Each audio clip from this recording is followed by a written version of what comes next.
China accuses NATO of trying to start a new Cold War, 23.06 Gleb.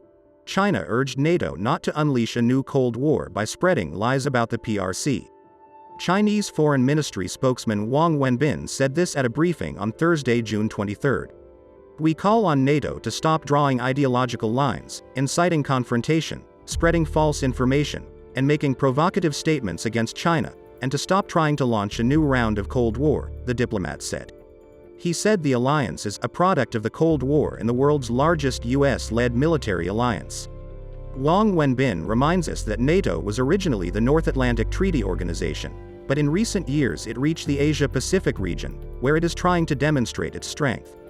"These actions are very dangerous and certainly entail wariness and strong resistance from Asia-Pacific countries and the international community," the Foreign Ministry official added.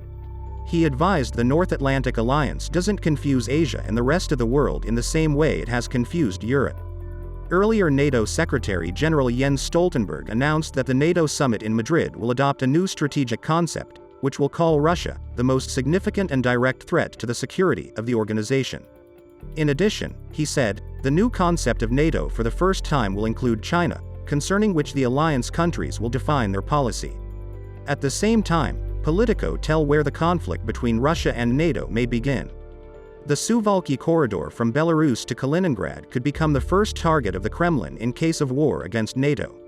Located on Lithuania's southeastern border, the town of Druskininkai overlooks a narrow strip of strategic territory known as the Suwalki corridor.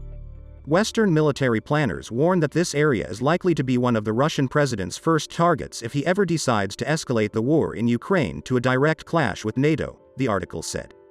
Politico notes that Russia's attempts to build a land corridor to Kaliningrad would lead to the start of a large-scale war among the nuclear-armed states. Such fears have intensified amid the fact that Lithuania announced a partial ban on transit of some products to the Russian exclave. Journalists add that such probability is not inevitable and it is just a guess.